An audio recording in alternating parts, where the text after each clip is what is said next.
Yo, what's going on, guys? It's Tyler from the Keep Pounding podcast, and we have the Panthers schedule release today. So I was really stoked to see this. Just seeing what the order. We already knew who we were going to play, but what the home away and home games, how that balance is going to be. Where there going to be primetime games or not. Where the bye week is. So we finally get a full picture of what the 2025 season will be. So I'm excited to go over this. We're going to go over a few some other news as well. We're going to we're going to watch I haven't watched it yet. We're going to watch the Panthers schedule release video and check it out. Hopefully it's good. Last year was it was okay, but hopefully they step it up this year. So there's a couple of things I want to talk about before we go into this. The draft lottery was like several days ago. So I'm originally from Charlotte, North Carolina. I'm obviously a Panthers fan. Grew up in Charlotte, but now I live in Southern Orange County. So I don't watch too much basketball in general, but I definitely don't watch any Hornets because the Hornets have been bad for so long. And I do stay in tuned, especially around the draft lottery, because it always seems that we're always around like top three, four, five, or like the worst teams in the league as far as top three, four, five worst teams in the league. So I was interested to see could we pick up this? Could we get the first overall pick? I don't think we've had the first overall pick maybe a long time ago, but not that I'm aware of. So Cooper Flag was coming out, so that's how so we had the last year we had the chance to get Wimby. He went to the Spurs, and then Cooper Flag is another great talent coming out, and hoping that we can land him. And we didn't. We didn't get top three. We got top four. So um, I want to talk about that. But another thing I really, really wanted to talk about was something I was seeing on Twitter. I saw Ryan Clark mentioned on Twitter. Mike Greenberg made a couple videos, and I'm sure you guys have seen what I'm about to talk about on Twitter or social media, but they have the opinion that the NFL should adopt the draft lottery. And their reasoning is due to being able to prevent tanking. And I think I respect Mike Greenberg a lot. Ryan Clark, he's okay. But Mike Greenberg, I feel like is very honest, straightforward reporter. Not that Ryan Clark isn't, but I just feel like Mike Greenberg gives better opinions. And I felt like this was one of his worst takes I've ever heard in my life. This was you thinking that the NFL should adopt this. First of all, the NFL shouldn't adopt anything the NBA does. The NBA product is getting worse. And I think the NFL adopting the lottery would make the NFL worse. And there's a couple of reasons why I feel like the lottery would be a dumb idea. The first one is tanking. I think it's a little bit easier to tank in the NBA versus the NFL, but and the reason why is because the NBA has guaranteed money. The NFL doesn't.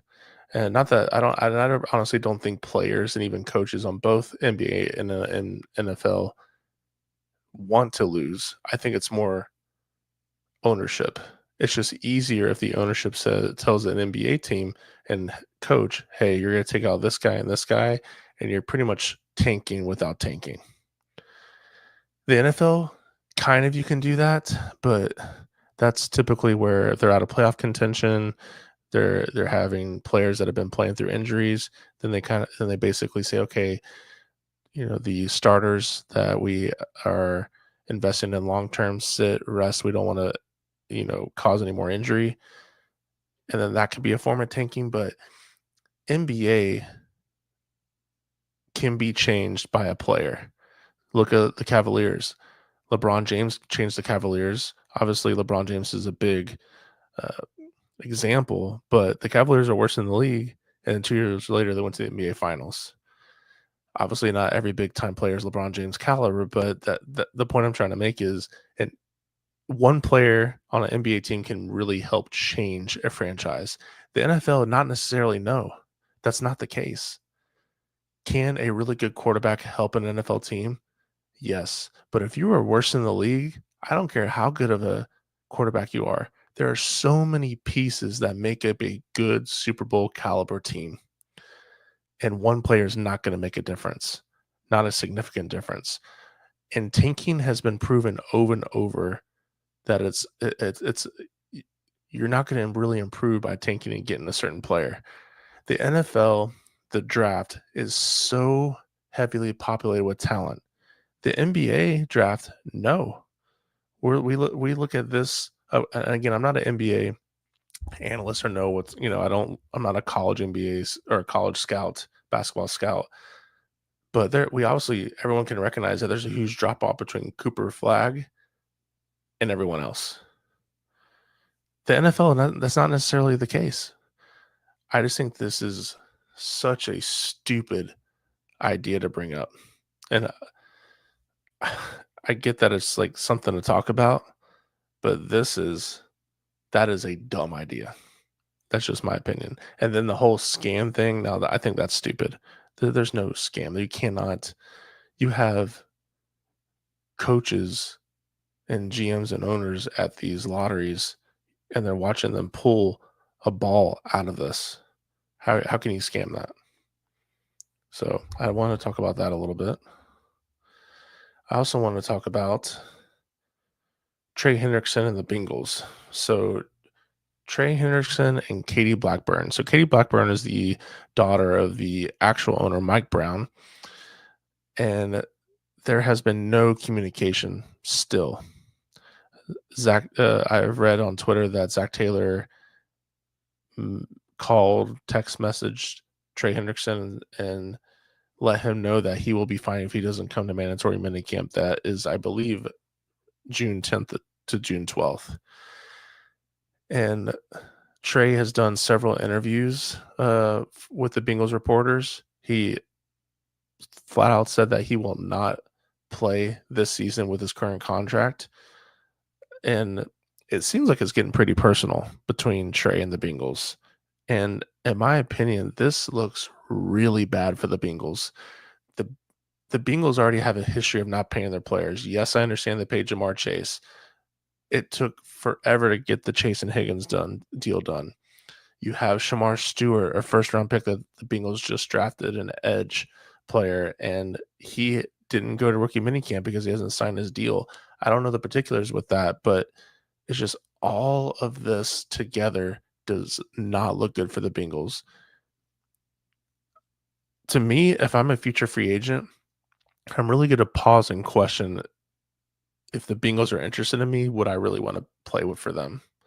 And especially if I'm someone that's getting drafted, I don't know if I really want to be drafted by you, because if I play well, or if there's someone my team that I'm playing with wants to trade me to the Bengals, no, I would flat out tell them I wouldn't play for you. Like the Bengals, they show no incentive where if you play well, they will pay you.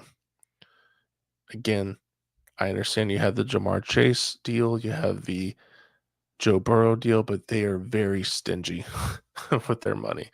So I hope this gets worked out as far as Trey Hendrickson's sake, but it does not. We'll see who moves, but the Bengals defense already is trash with how depleted it's been. So we'll see. If Trey doesn't play, they're gonna be even worse. So the dude deserves his money. He's been a dominant pass rusher, like one of the best pass rushers in the league. He deserves his money. He deserves to get paid. And based on what he's saying that they sat down with him last offseason and was like, "Hey, you play well, we're going to take care of you." He played well. And now they're saying, "Hey, like, this is what we're offering you." And it's supposed to be, it's a low ball deal and it's a shorter term deal. It's not a long-term deal, like a 1 or 2 year deal extension. He wants a long-term deal. He deserves it. And what happens is that this is kind of like a Brian Burns thing where you keep waiting to pay the guy, it gets more expensive as time goes on. they didn't trade him. They could have traded him, and the funny thing is they allowed him to seek a trade, and I guess they demanded a first or 2 firsts. I don't know exactly what their demands were to get what compensation they wanted for Trey, but on the market, he was told that there were teams out there willing to give him what he was looking for. So if he's tests the market pretty much, and the market says, "Hey, you are worth this," and your team that you've been playing with for the longest doesn't value you at that price, that's kind of messed up. And I would take it a little personal. I get there's a business part of it, but like if you promise me you're going to take care of me and outside and take care of me and you're not, and I know someone else would, it doesn't look good. So we'll see. Hopefully they get a deal done, but this is gonna be a good story to and a fun story to watch and see what happens next. So in other news, Derek Carr has retired. He announced his retirement. He's played 11 seasons, but I guess he noticed in March of this year while throwing, he had some shoulder pain. So I guess they did an MRI and there's significant damage to the right shoulder where there was a labral tear there and there's a lot of degenerative changes in the rotator cuff. Uh, they talked about surgery. So surgery was on the table and the doctors told him that if you do surgery, you will be out the 2025 season and next season isn't promised where they didn't promise him that he'd be able to get full strength back. So Carr decided against the surgery and he basically is keeping I feel like this is a solid deal for both parties. And I don't think a lot of players would do this, so I give props to Derek Carr, but he will keep his $10 million roster bonus that he was going to get this year anyway, but he will be forfeiting a $30 million base salary, which will provide the Saints with much needed cap relief. It's not going to affect them this year, but next year. But I already was of the opinion that with the Saints, they're going to be last in the division this year, even if Derek Carr was healthy and playing. And I felt like they would be more of a top 5 draft pick next year. I really think the Saints are going to suffer this year, and I think the cap situation is they're starting to pay the piper with the cap. But now, what's going to happen with the QB room? Is it going to be Spencer Rattler that's going to take the starting job, or is it going to be the rookie Tyler Show?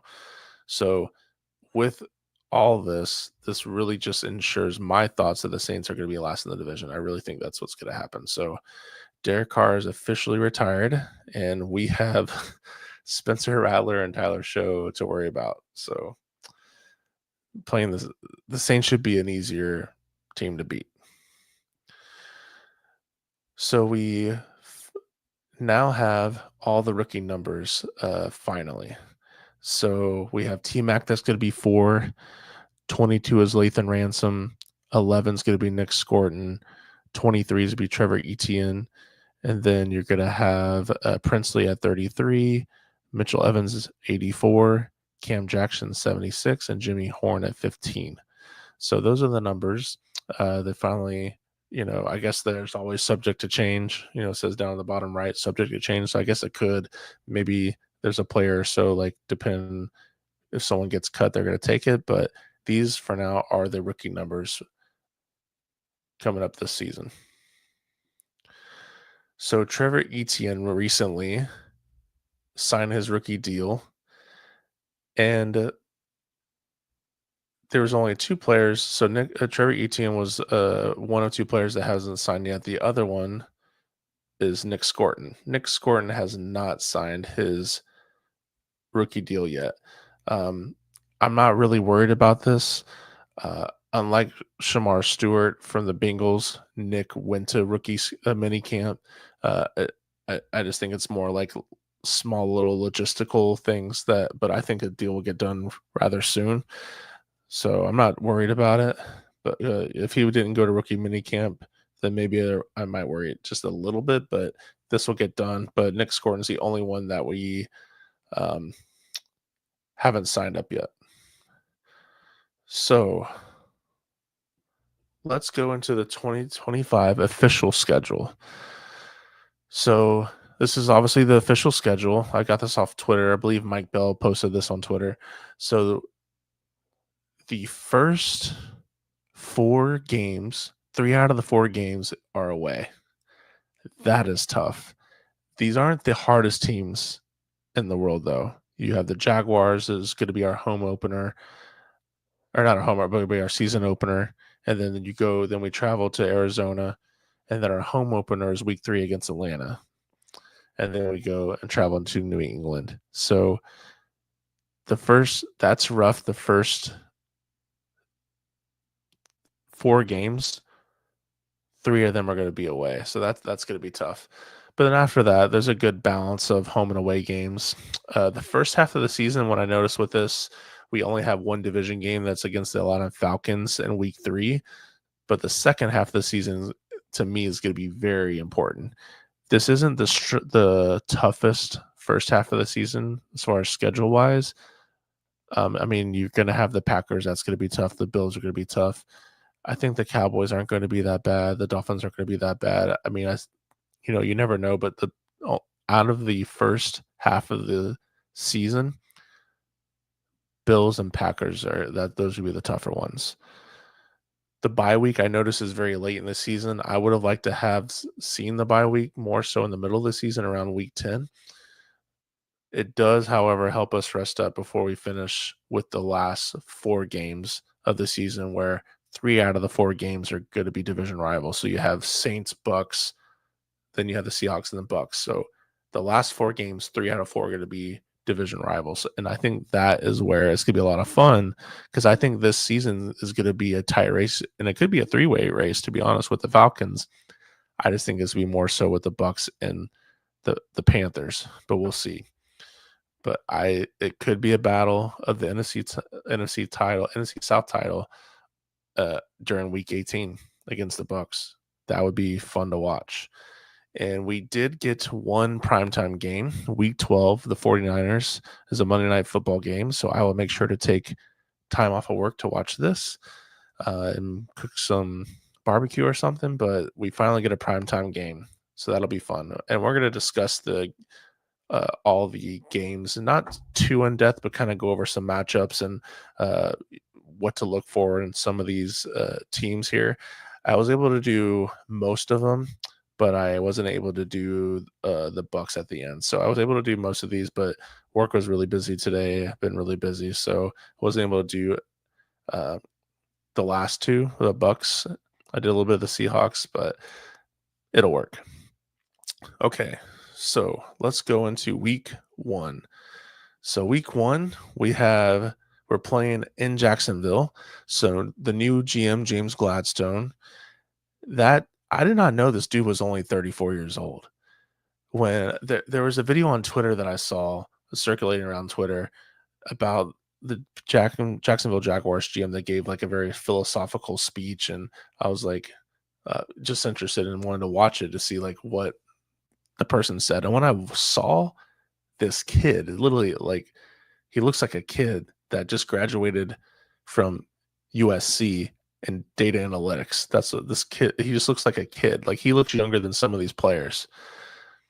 But he made a big time move going from pick 5 to pick 2 and selecting Travis Hunter. So you have a lot of new faces in Jacksonville from the top. You have the GM James Gladstone and head coach Liam Cohen. I thought that was funny watching his press conference. The guy looks so corny, man. I understand Duval is like, I think it's like the county in Jacksonville or something where the stadium is. But yeah, we'll see if they can put it together. But I am looking forward to Trevor Lawrence versus our defense. Travis Hunter, how are they going to use him? I personally think that he is more fit to be like he has a higher upside at cornerback than wide receiver, in my opinion. In my opinion, I think in 2 or 3 years, he'll be the best corner in the league. And I think he could be easy Pro Bowl. I think he has the talent at the corner position to be a Hall of Famer. I really do. The guy has talent. So I think if he can work at his craft and really focus on one position, yes, I think they can use him as a wide receiver, and they should. But how are they going to balance that? Is it going to be 100% corner, 50% wide receiver? Like, how is that going to work? I just wasn't a fan whenever he came out and said, like, I'm going to do both sides. And if you don't want me to play both sides, don't draft me. I thought that was kind of weird, but it's going to be fun to watch him either be it with Hunter and T-Mac and or Travis Hunter versus JC Horn. So it's going to be fun to watch how they use him. And then you have the Etienne brothers that are going to be playing. We drafted, obviously, Trevor and Etienne at running back in the 4th round. His brother is the running back for the Jaguars, Travis Etienne. So I think Travis will play probably a lot more than Trevor. I don't even think Trevor will probably play. Maybe he can get a snap or two. But you got the Etienne brothers that are going to be playing. I am really interested in seeing Brian Thomas Jr., the first round pick that they selected last year. He was one of my favorite wide receivers coming out of the draft, and I really wanted the Panthers to be able to. I wanted him to drop to the Panthers, but just obviously didn't work out. But he's a really good receiver, and I'm interested to see how JC Horn or Mike Jackson go up against him. And then also you have Trayvon Walker, who is a former first overall pick back in 22, and that's could be fun to see him go against Icky. So those are some of the big time players that I wanted to kind of go over and some of the matchups I'm looking forward to seeing. I'm not going to go too in depth with like into the Jaguars whole team and go in specifics. I'm just kind of giving an overview of what I'm looking forward to and what I think. I do think we can win this game due to the new scheme. And obviously the Jaguars were really struggling last year. The offensive line is not good. Um, the defense struggled a little bit, so I do think we can win this game. But again, season opener, it's away.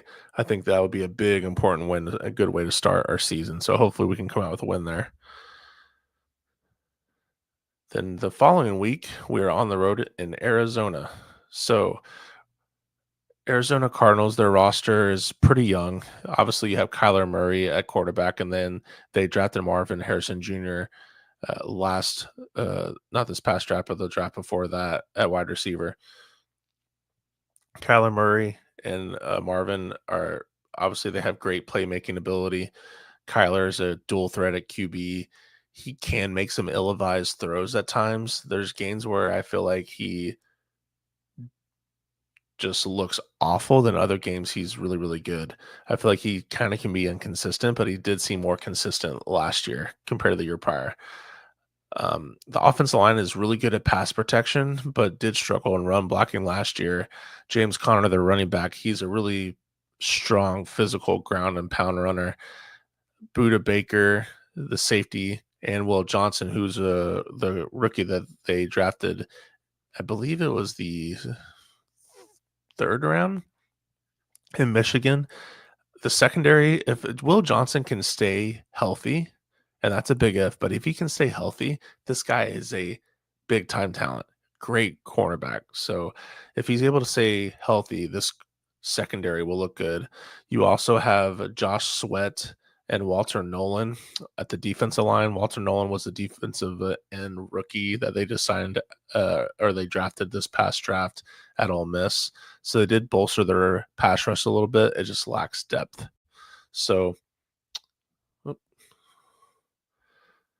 but I do think I can see this go either way.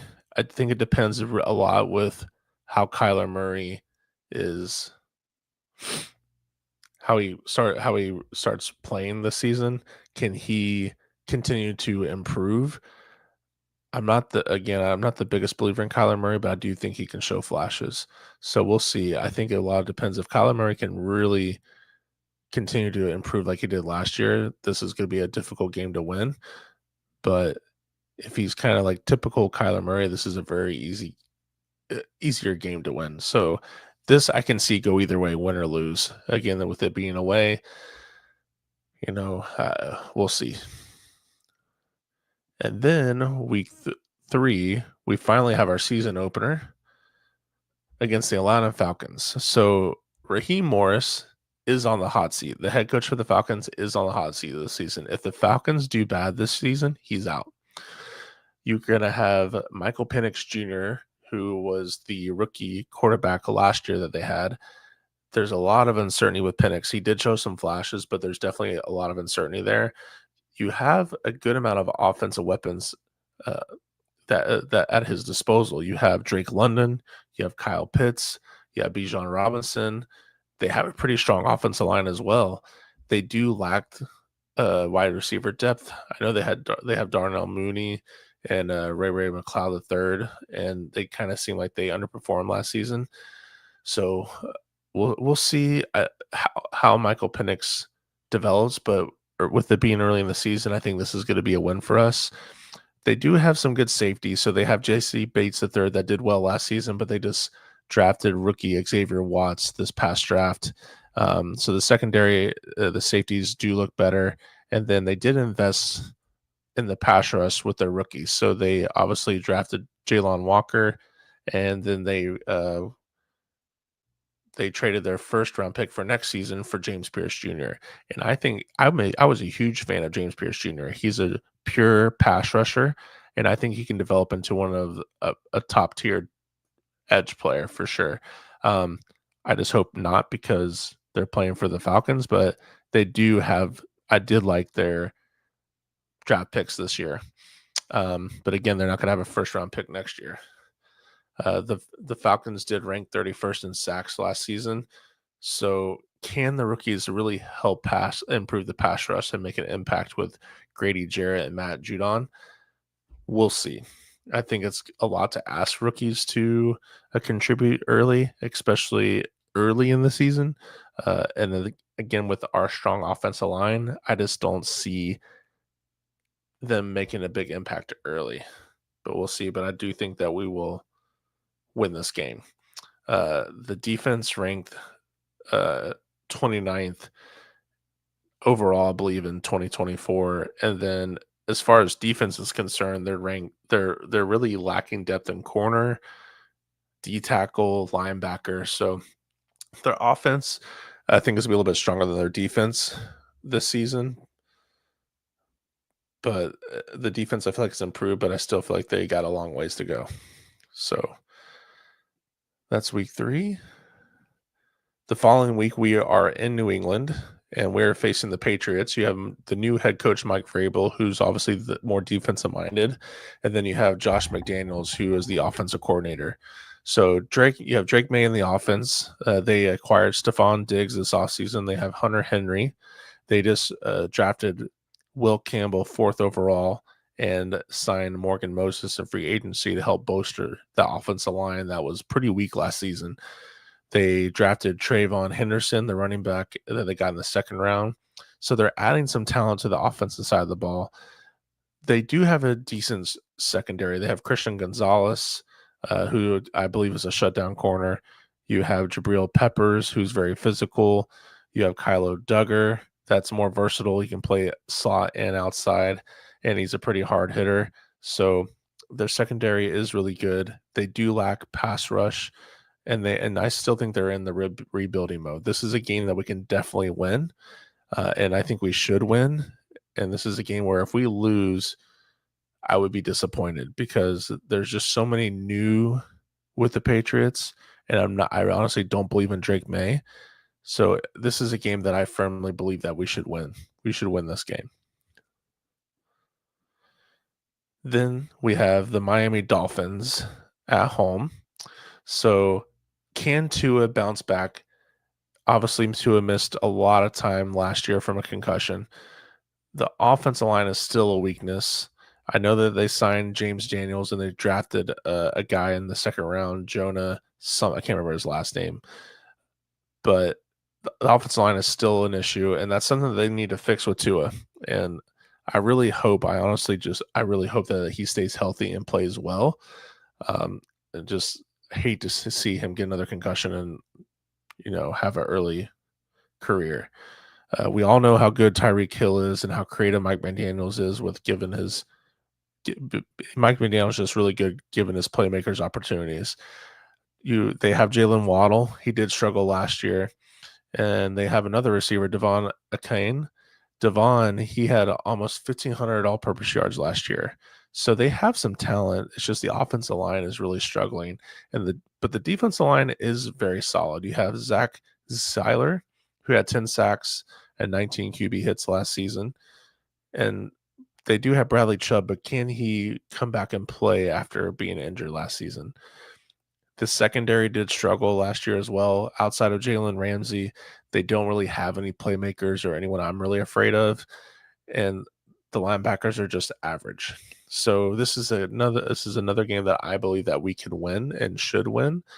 Um, we'll see, and this is all subject to change. This is based on what I hear now. You never know how teams can come out and play. So during the season, I'll be making a video and going in depth into each team and matchups and stuff. So this is just a general overview about what I think and feel now. But all this is subject to change. And then the next week we have the Cowboys at home. So to me, this needs to be a redemption game because last year we got embarrassed by the Cowboys. This was the Cowboys game was the again, Bryce Young played really well the back half of the season, but the Cowboys was his worst game. It was his worst game. I really think that Brian Schottenheimer is going to have a tough job this season with not just implementing his new scheme, but dealing with a lot of locker room drama. Obviously, the addition to George Pickens. You obviously have Dak Prescott, who to me is inconsistent. He was an MVP candidate a couple seasons ago. There is some uncertainty with his contract. You have CD Lamb and George Pickens, so there is talent there. CD Lamb is a true number one wide receiver. Let's see how George Pickens in the mix, how that develops and how that works out. The offensive line is still a weakness. The interior offensive line is a little bit better, but ever since they lost Tyron Smith and Zach Martin, they haven't really replaced the tackle positions. So offensive line is still an issue for them. You obviously have one of the best defensive players in all of football, in Micah Parsons. That will be a problem. Can Ickey and company really help minimize what Micah is able to do to Bryce Young and be able to keep Bryce Young in a relatively good rhythm? The secondary, Trayvon Diggs and Deron Bland are really good, but they both missed time last season. And Bland, even when he came back, he just wasn't the same after his injury. So that's going to be interesting to see when it gets closer to this game, how they're playing and how they're getting back into football shape playing. We'll see. Then we are playing the Jets in New York. So with the Jets, you have new head coach Aaron Glenn and GM Darren Moogie. So new staff up at the top. They have a new QB that will be playing for the Jets this upcoming season, Justin Fields. And then obviously with the offense, you're going to have Garrett Wilson, who's a solid number one wide receiver. You have Breece Hall, that's a solid running back. Offensive line, the left tackle Olu Fashanu was really, really good. That was a first round pick that they had last draft, but this past draft with their first round pick, I believe they picked 5 or 6, I can't remember, but they picked Armand Mimbu. So Olu Fashanu that they drafted back in 2024. He's their left tackle, but Armand Mimbu is now he's pretty much expected to help solidify their right tackle position. So offensive line is getting better, but still needs to improve. Obviously, you have the elite cornerback in Sauce Gardner. They added Brandon Stevens and Andre Sisco in free agency to bolster that secondary. And also they drafted Azari Thomas in the 3rd round. So secondary has improved. And I think that's going to give our receivers, this would be a tough test with our receivers, not just the Sauce Gardner, but just the overall in the secondary. I'm interested to see how our receivers play against this secondary. I do expect the Jets to be better than they were last year. Obviously, they had Aaron Rodgers last year. To me, Aaron Rodgers is a cancer. I wouldn't want him on my football team. I just think he's more into himself than he is football. I think he's obviously a great talent, but he's just not in it. I think that's very evident. And I think they're going to have better coaching. So they have talent on this team. It's just can the coaching and can the team put it together? So this I can see be a tough matchup, but we'll see as this game gets closer how the Jets are playing. So I can see it go both ways. Whether I could see us win or lose this game. Then after that, we got a tough game at home. We have the Buffalo Bills. So Buffalo, this is going to be again a tough test for us. Can we hang in with a Super Bowl caliber team? We're able to do it with the Chiefs and the Eagles last season. So it will be interesting to see how we do play in this game. Josh Allen is obviously one of the best QBs in the league. The offense is very balanced. You have James Cook, running back that led the NFL in 15 rushing touchdowns this past season. You have Khalil Shakir, who they signed not this last offseason, but the season after that. He signed a 4-year, $50+ million contract.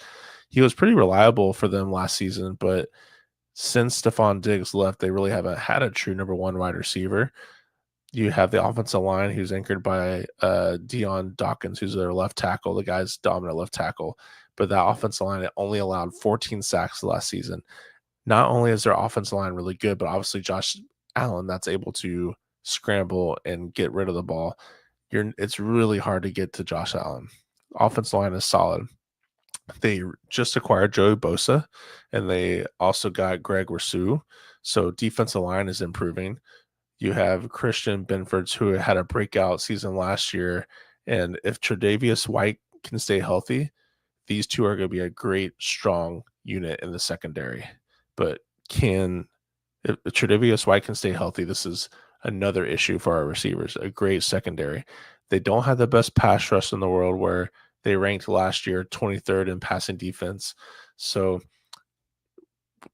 based on what I'm seeing now, Bryce Young should have some time. There should be some playmaking opportunities.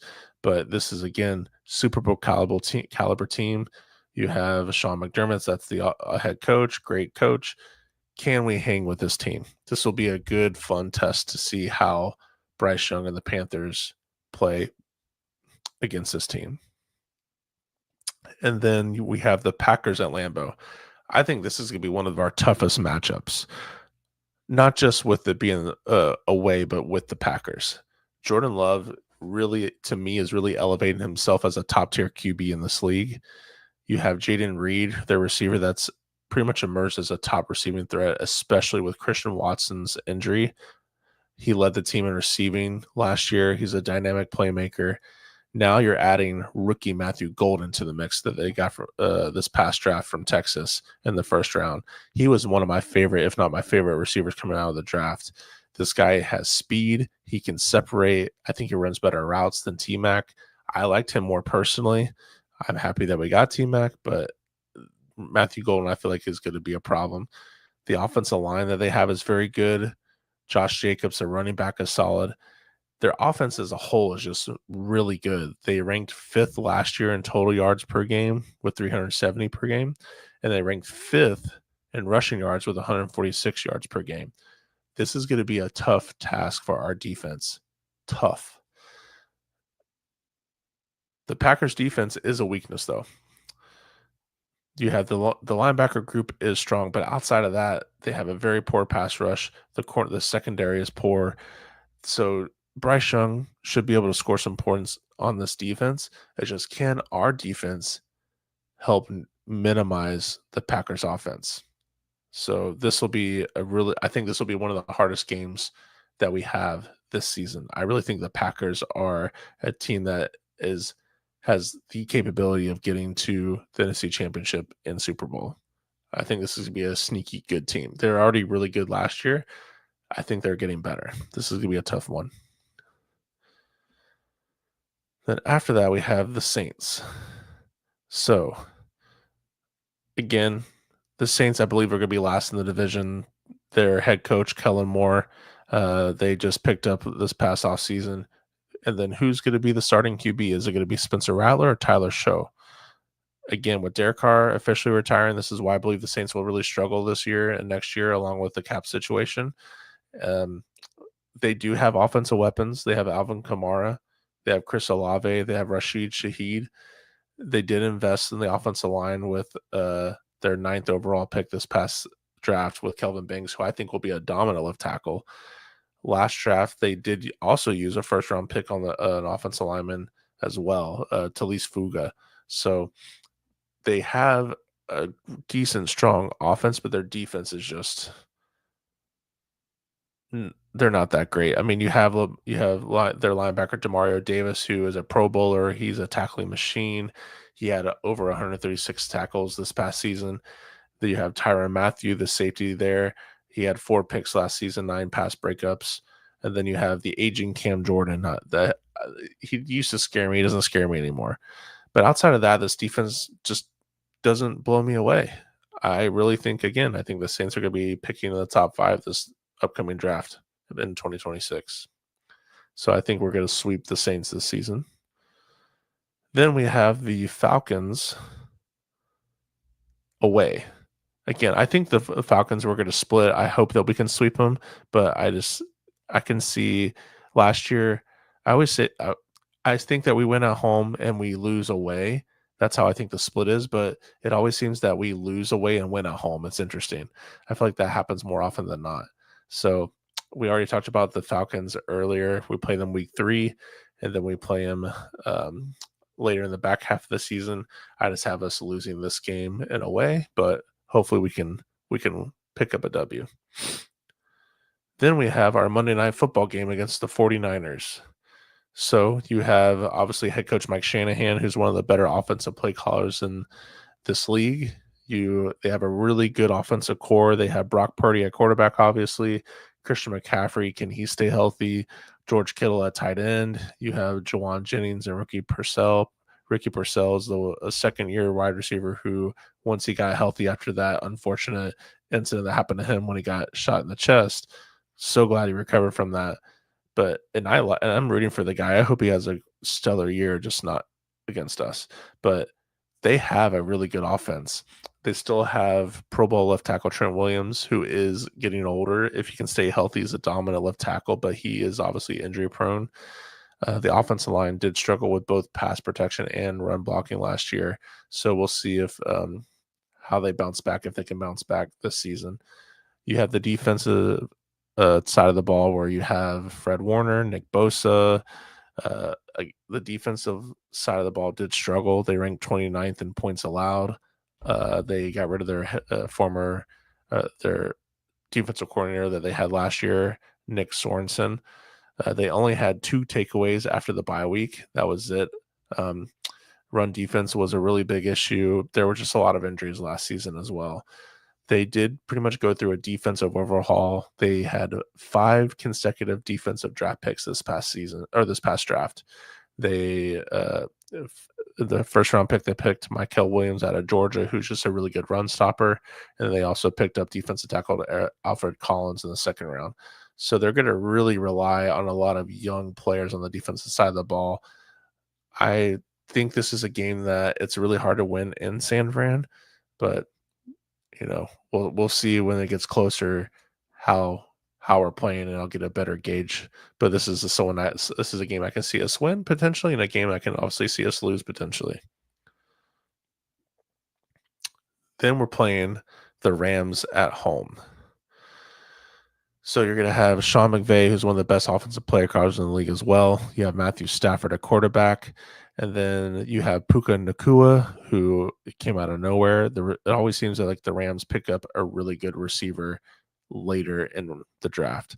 They recently acquired Devontae Adams, who I think this will be fun to see J.C. Horn and Mike Jackson against these 2 guys. Their offensive line and defensive line has improved. Their secondary, there's still concerns there, in my opinion. They got some older players. How do they hold up towards the end of the season? Last season, and I remember thinking about this because of the Brian Burns trade, but they gave us a second-round pick that we used this past draft.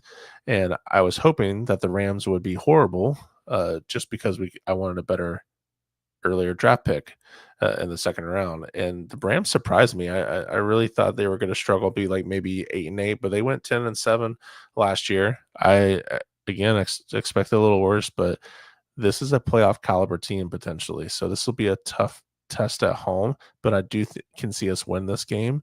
But can we help minimize what Matthew Stafford does? That's going to be a tall task to do. But this is a game where, again, I can see it go either way.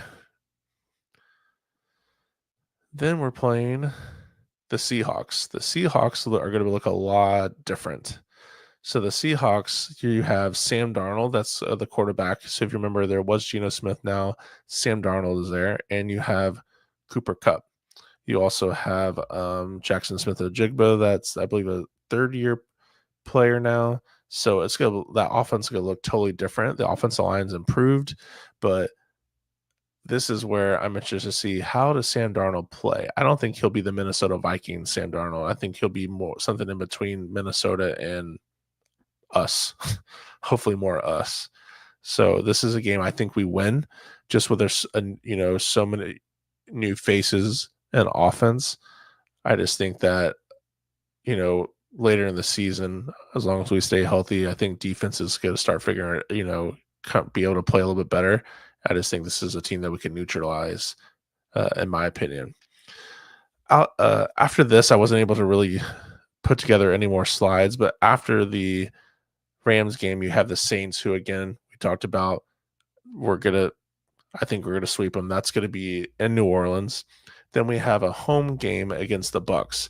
The Bucs are gonna be tough. So after the Saints, it goes Bucs. I did the Seahawks too early. I already went over the Saints. You have the Bucs, then the Seahawks. So we have Saints, Bucs, Seahawks, Bucs. So the Buccaneers, I can see us splitting. Obviously, you have Baker Mayfield. Hopefully, Baker Mayfield surprised me after he left the Panthers, went to the Rams, and then signed with the Bucs. I really thought his career was going to be over, and he really had a career resurgence. But you're going to have Mike Evans. That offense is going to be tough. Offensive line is really good. Mike Evans, Chris Godwin, and then Emeka Egbuka. That's going to be a tough task with our secondary. And I'm still waiting to see, do we sign another corner and or safety? And if we don't, this is where I can see this becoming an issue and biting us in the butt later.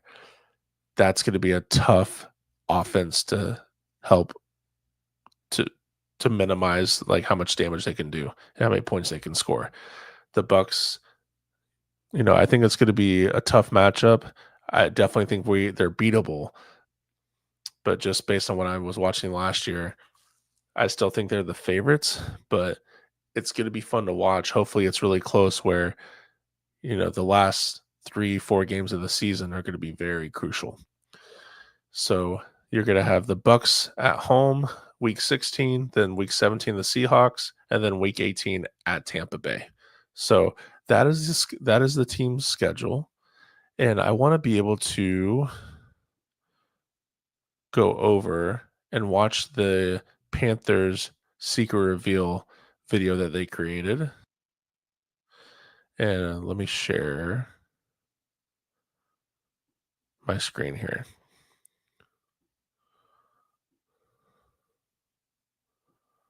And so I haven't seen this yet, but I just want to watch this and react to it. So I'm curious to see how this goes.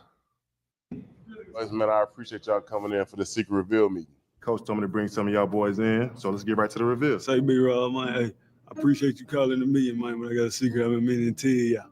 Thank God for closed captioning, dude. This ain't my real voice. This is how I really talk. When I was younger, I knew I wanted to be an American football player, so I thought having a southern accent would make people think I was tough. But the truth is, I love the finer things in life. I love fine wines and artisan cheeses. I curate works of art from around the world. And of course, appreciate a little light reading.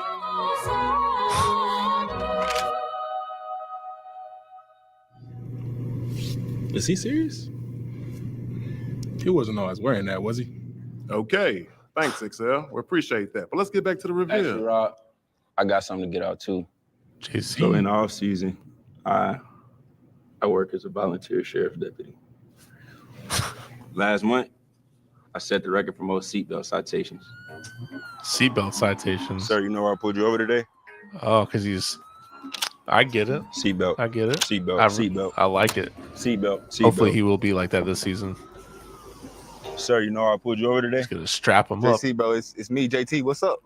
JT Saunders. I ain't gonna lie to you. I'm not taking this ticket. I ain't left the stadium yet. I'm still in the whip. What's up?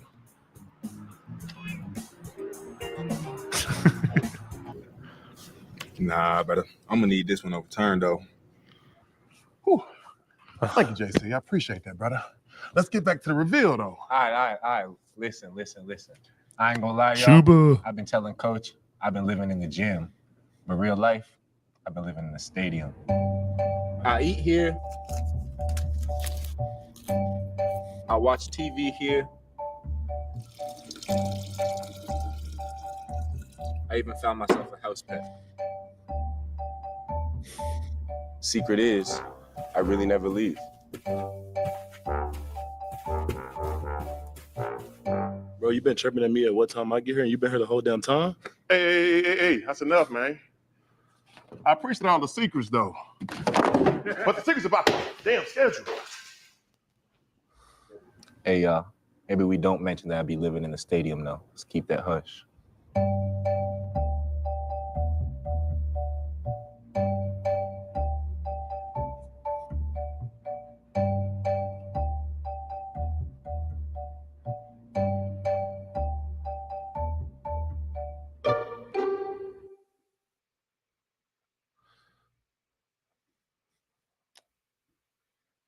Okay.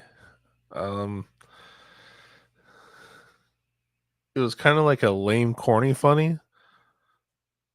I think it was cool to see all like the new players, it was okay, but that did not blow me away. That was kind of corny, to be honest with you. I didn't even get the theme, dude. Like, I thought that was random. I mean,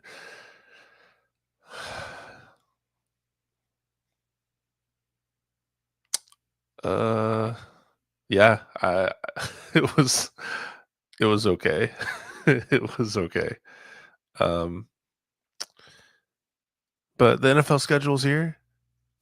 But I'm curious to see what you guys think, because that was kind of like, I was like smiling because I thought this is kind of corny. I was like waiting for something, and it was like, I like the JC Horn thing.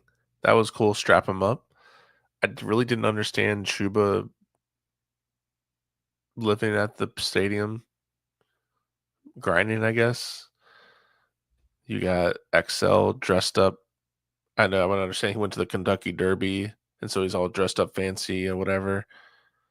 But like, I feel like in these, like, there should be like a story, and it was okay. But thank you, Panther team. Like, that was cool to watch, but I give us 6.5 out of 10. Okay. All right. So thank you guys for watching. With that, I'm gonna head out of here. Please hit the like button, hit subscribe, leave a comment. Let me know what you thought of this video, and also like what you think about the schedule. Do you like how everything kind of unfolded? Like, what did you like? What did you not like about this year's upcoming schedule, the bye week, all that stuff? So thank you guys for watching. I appreciate it. Again, please like, share, comment, subscribe, and again, hoping to build a community with a bunch of Panther fans that want to talk about football, and I want to be able to build a community where I can engage with you guys. So again, thank you for watching. I appreciate it, and you guys have a good one, and I will see you on the next one. Peace.